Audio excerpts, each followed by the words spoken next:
suis directeur de recherche au CNRS, à l'Institut Pasteur et à l'Institut de l'audition à Paris.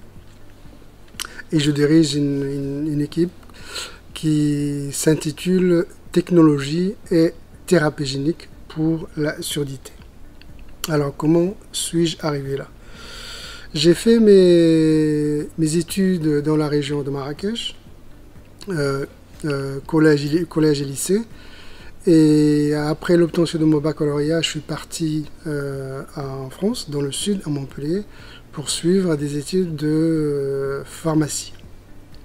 Après l'obtention d'un doctorat dans la spécialité biologie santé et neuropharmacologie de l'audition, je suis parti aux États-Unis pour travailler dans un institut de recherche médicale américain qui s'appelle NIH, qui est localisé dans la région de Washington, où j'ai travaillé pendant 7 ans. En l'an 2000, je suis revenu en France, à Paris, pour faire de la recherche et continuer ma recherche sur l'audition au sein de l'Institut.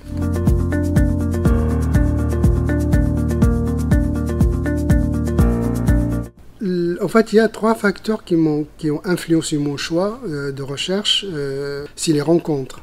La première, c'était l'un des professeurs que j'ai croisé lors de mes études, qui m'a impressionné par sa passion pour la recherche médicale et plus particulièrement pour la recherche sur les maladies de l'oreille interne, et encore plus particulièrement pour sa passion d'enseigner et de transmettre son savoir d'une manière intelligente à ses étudiants et ses postdocs, et j'étais l'un d'eux.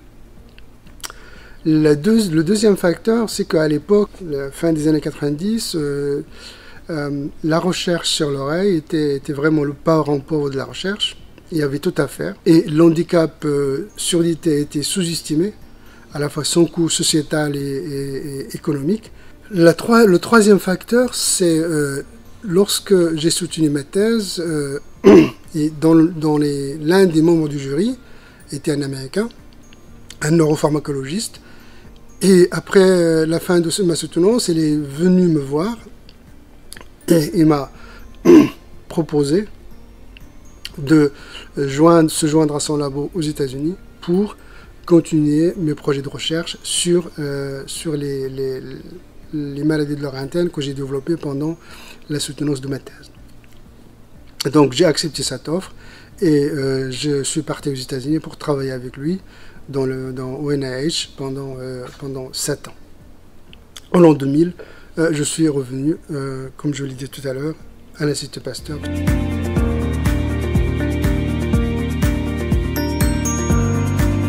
La recherche, comme vous le savez tous, elle avance très lentement. Donc je vais résumer 20 années de recherche en quelques minutes.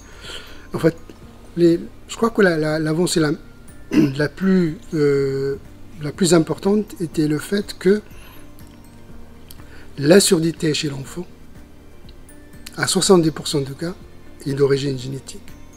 Et que ces surdités, elles peuvent être traitées par thérapie génique. Donc la thérapie génique consiste à remplacer ces gènes défectueux par des gènes sains et rendre la cellule ou l'organe fonctionnel.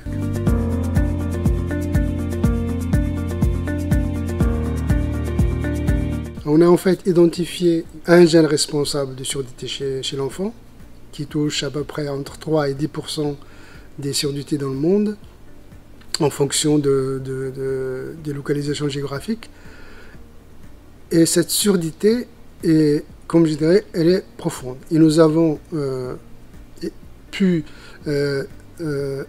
analyser, comprendre le mécanisme de cette surdité en fabriquant une souris qui reproduit ou qui mime la surdité chez l'homme, pour qu'on puisse avoir accès à l'oreille, faire de l'imagerie, de la biochimie, de la biologie, etc. et de la microscopie optique et électronique. Et nous avons pu à la fois localiser où le gène est produit, qu'est-ce qu'il fait, et on a ici également identifié son code barre et son adresse postale cellulaire, et nous avons pu fabriquer un gène sain dans le labo, qu'on a mis dans un vecteur, dans un véhicule biologique, qu'on a administré à 6 souris. Et ces souris, après avoir été traitées par ce gène thérapeutique, elles ont retrouvé une audition quasi normale.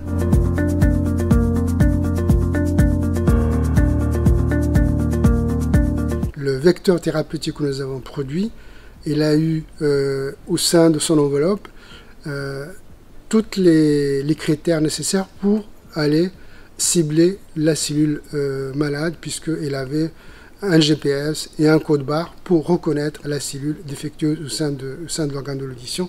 C'est pour ça que l'audition a été restaurée quasi normale. Donc qu'est-ce qu'elle rapporte, la thérapie génique? En plus, dans notre démarche à stratégie de thérapie génique, en fait, on restaure une audition normale. Ce n'est pas une audition électrique ou électronique, comme les aides auditives ou les implants. Donc, le patient traité récupérerait, on ne l'a pas encore prouvé chez l'homme, une audition normale.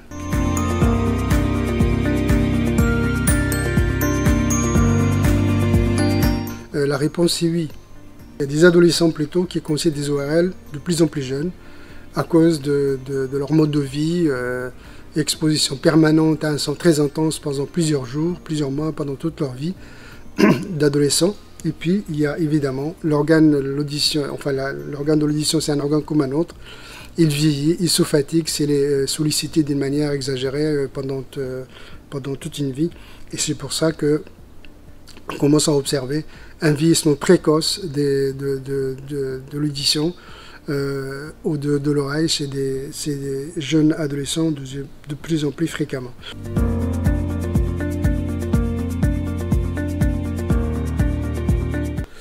Je collabore plus particulièrement, plus souvent avec Marrakech parce que j'habite pas loin et j'y vais souvent, avec le professeur Raji qui est en fait le chef de service ORL de l'hôpital Mohamed VI.